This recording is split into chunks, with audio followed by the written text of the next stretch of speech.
it's always nice to kind of delve into the pool of just like nice, familiar mediocrity. Unfortunately, we don't have that here, but it would be really nice if we can get back to that nice pool of like nice, calm mediocrity.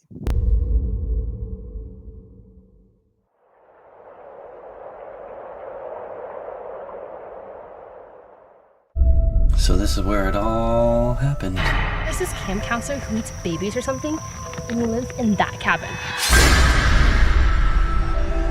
The first thing that people think of when they say Merrymaker is... The book, I know. The perception of our camp based on that book is completely ridiculous. Entertaining, but fictional. This is amazing. An invitation to the reopening of the camp I made famous. This is sure something out here. Merrymaker campground. Unbelievable. We've repainted and remodeled all 13 cabins. Now all that's left is to put the bodies in them. Bodies? Like dead bodies?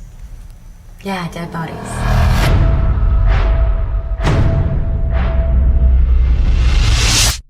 Who in the hell is that? It's just a lost camper. I'm taking her to the infirmary. Hey, you're safe, okay? No safe here. I see it. Monstro.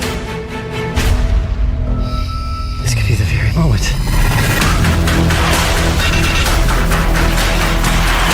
There's something out there. There's something everywhere. Good thing you brought me in. You need me. Why would she go up there? It's up there.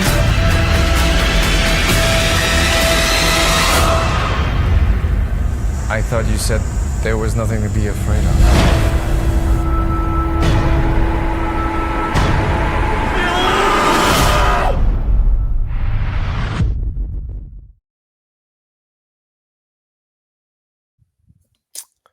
What I would say from the top about this movie is it's one of these movies, and I think we agree on this, like the concept is pretty decent, I guess, but they have no idea how to like write a script and or deliver the concept, and they attempt to deliver the concept, but they're just like kind of like mashing a banana into like a really small hole, and it's just a bunch of like just shit coming out the other side. It's like I just wanted the banana.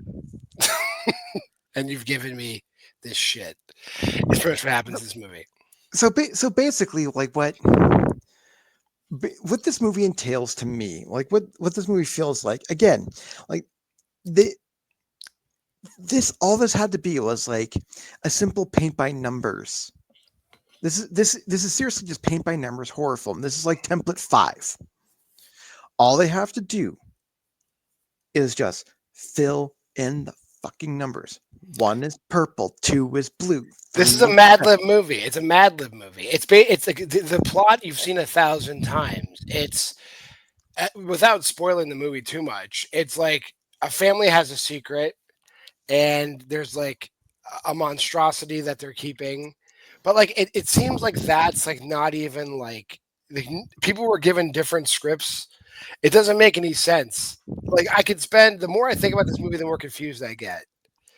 Right, like they like it's very like it's very curious to me that like they only had like one writer credited.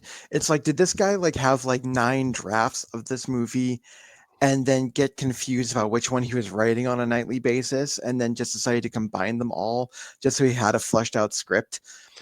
Like I'm gonna take a crack at this. Let me take a crack at the synopsis. So there's a campground, the Merrymaker campground. At some point in time, a murder, mauling, whatever happened at this campground. Our main character, Roland, writes a true crime book about this thing. He doesn't make much money off of it. And I'm not clear as to whether or not it even affects the camp either, right? Because they're planning on reopening, which is weird, but whatever. The camp is a family-owned business, which has been closed forever, so I don't know how this family has any money. But the 2 daughters have inherited it. Mom has passed away. We don't really know why. Mom had a boyfriend who's played by Don Fry, which is the only freaking like redeeming thing about this movie. Don Fry just being Don Fry. But like the camp has attracted a bunch of people who think the killings are done by like a Sasquatch or a Bigfoot. So that shit's happening the entire movie. And it's unclear as to which if the sisters know what's really going on or they don't know what's going on. We'll get to that. But and then Roland goes there too. Yeah, motivations are all over this It's place. so weird. Yeah. Like, so let's talk about Roland right off the top. He's our college professor / author / like generic horror piece of shit.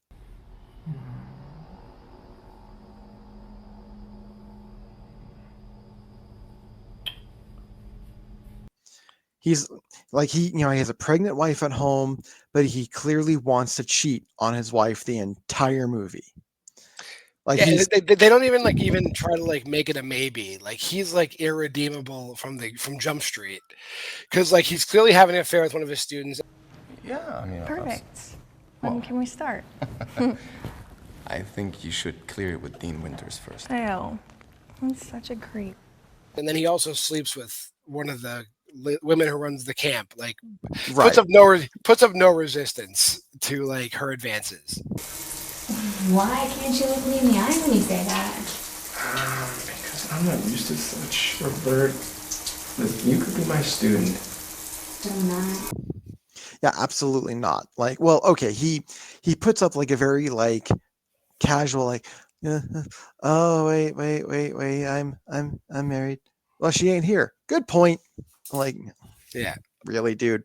Area codes count, motherfucker. Come on, let's. But the funny thing is, like, and we'll just jump in. I'm going to spoil everything as we go along. The funny thing is, like, you find out at the end of the movie, like they've been like basically playing him all along, and they already have blackmailing him because the girl who's his student is their cousin, and they have all this blackmail material anyway. So I don't understand why the one sister would sleep with him. But I digress. Us backwood folk, we got lots of cousins. Like cousin Kara. She thinks you're gross, by the way.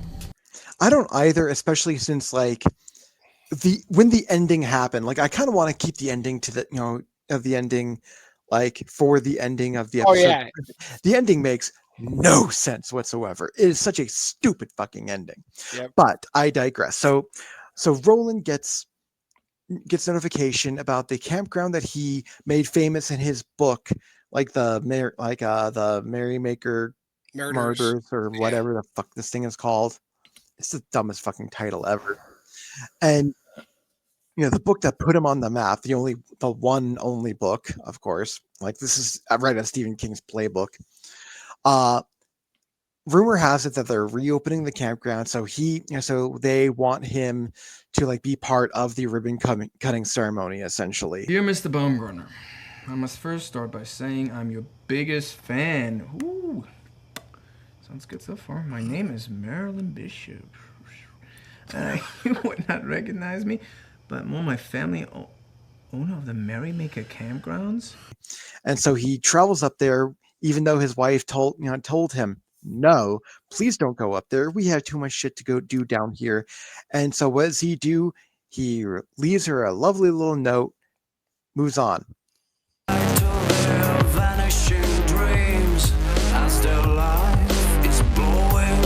It's like it's scrambled like a ransom note on their pillow. It's like, going to leave, hun. Bye, love you. And it's really weird. Like her reaction, she's just like, huh. It's like, guys, I have a wife. If I did that shit, like I would, like, my phone would be blowing up to the point that the phone actually blows up. Yeah, same here. It would be nonstop phone calls. Yeah, so he gets up there and we find out that like the camp is like on the verge of opening, but there's like a rash of just like people breaking onto the property because this Bigfoot shit. There's a woman who's like got a Mexican, like Amigos Stay Sasquatch shirt, weird character, like weird actress. And here's what I need to point out right off the bat. They keep on saying Bigfoot, which is what it is, but then they're not saying Sasquatch. They're saying They're saying, Sirsquatch. they're saying Sirsquatch, which means it's Sasquatch with a monocle. Sirsquatch.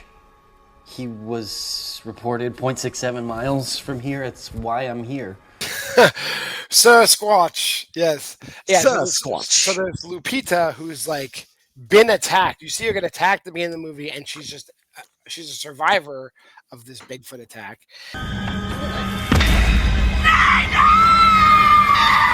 And then you have a guy who's just known as the reporter who shows up, and he's got a bunch of evidence, and he winds up getting attacked and surviving too. Face liar! Whoa, whoa, whoa, you're okay. Do I look okay? What happened? What happened? A very large beast-like thing dragged me through the forest and under to its underground layer. So like the Bigfoot, Sasquatch, Sirsquatch isn't killing people. It's just kind of maiming people and letting them get away, I guess. But until like, I mean, like, to be fair, like Lupita finally does get murdered by this thing at some point. Because but, she walks like she's like 80 years old.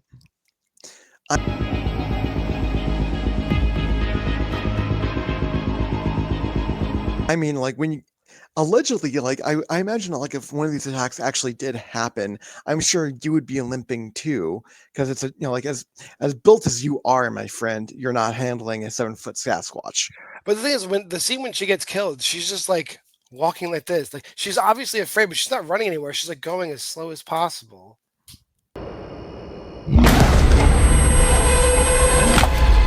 That's like, fair. It's so silly. But it's like the motivations are all over this place. It's like, okay, like people are hopping over the fence. So it's like, okay, we're gonna get angry at all these people who are hopping over the fence. But then we want them to hop over the fence, and then we want people there, and then we want like rapey hillbilly guy to show up. But we don't want him there. But we don't want him there. Like they don't want him there, but they want him there. Well, this Tinkerbell.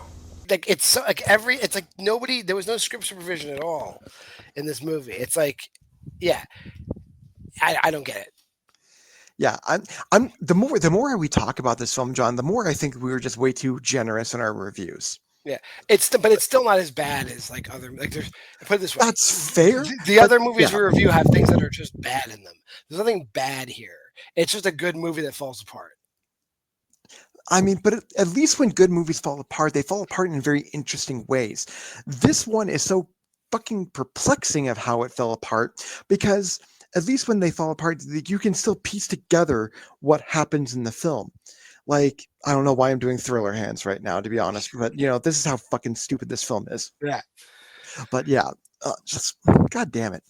Well, it turns out the Sasquatch, yeah, we can just spoil it. It turns out the Sasquatch is their older brother, or their brother, who their weird religious mother like beat the shit. It's like the Leatherface origin story. You are my challenge! You are the fruit of a mother's labor! Basically. But then they've also just made him into the Sasquatch looking thing. He's got like dreadlocks and all this bullshit.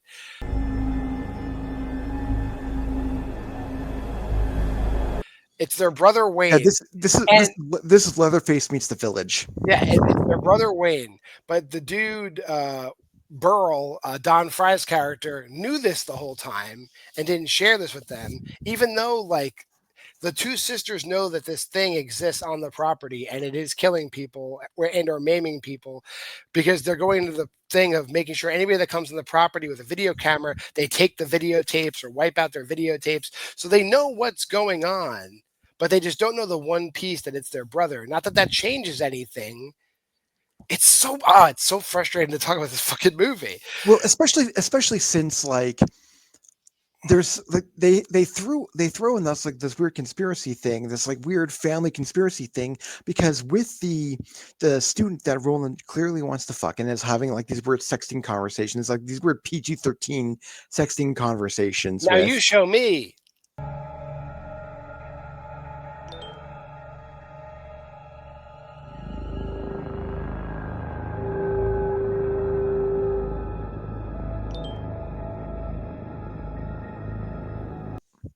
Yeah. Yeah.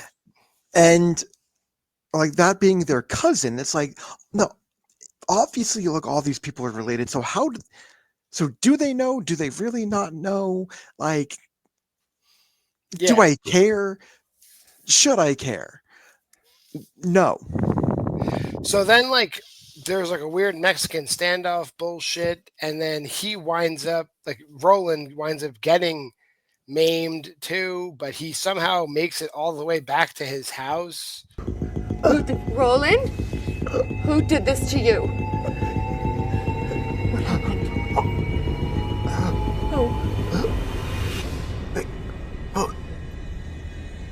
And collapses on his front porch, and his wife finds him. He's like, I was attacked by Sasquatch.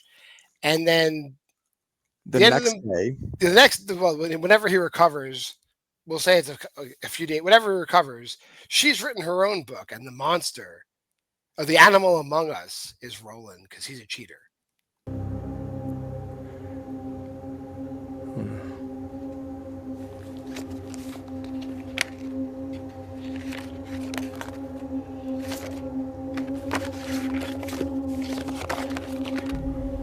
And the movie ends. Yeah, because he's like holding up all like the pictures that she printed out, the conversations. And it's like no final thing in the book, like have like a decree for divorce. Nothing, just I know you're a monster. Roll credits. Yeah, it's a typical ITN ending. Like, we have no idea what really happened. Yeah, somehow we decided to throw a marriage story in here, guys, because Yep. this is what we're doing nowadays. Well, fuck you guys so hard. Let's do it.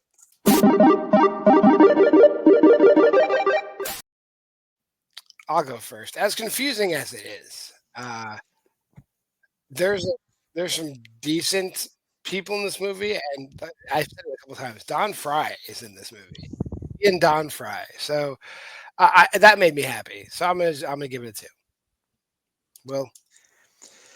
So I also gave this film a 2 as well. I don't give a fuck about Don Fry, and the fact that you should. No, I do give a fuck about Larissa Ulrich from 10 Things I Hate About You. She's she's the responsible owner of the campground.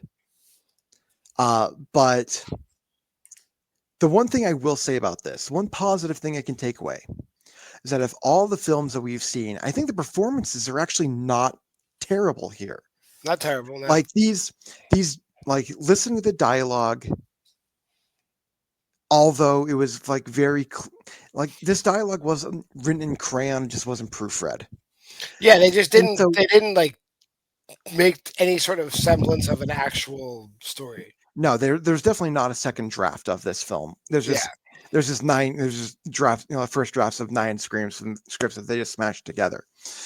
But given the fact that given that the screenplay is just fucking terrible, they're actually delivering the lines rather well, considering. Yeah. And again, had this film just chosen one plot, had it just stayed in one solid lane and filled out the paint by numbers instead of jumping around, to different different coloring sheets, I think they would have had a nice, solid, mediocre film. But they chose not to do that. They chose to try and make fruit roll-ups by smashing a banana with a rolling pin.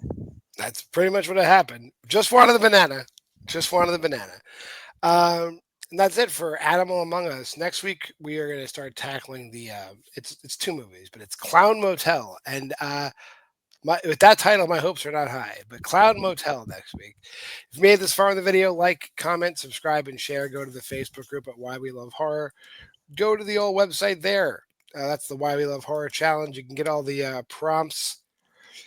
And then Schedule here is always the same. Monday, you're watching it. We lead off the week here on Versus. Thanks for watching. If you're watching, Jeremy, hi, how you doing? Anybody else? Sorry, I don't know who you are. Tuesday, Why Live Loves Horror. She's reviewing. What's she reviewing this week? She's going way back in time. She's watching the Adventures of Ichabod and Mr. Toad. That's what she's doing. Check that out tomorrow. Wednesday, Aaron unwinds. He enjoys marijuana and marijuana-related movies. Thursday, the Why We Love Horror Challenge Show. And then Friday, Why We Love Horror Trivia, 2 episodes. Throughout the week, Why We Love Horror episodes. That's about it. Until next time, I'm John Marr, and that's Will Cohen, and this has been Versus.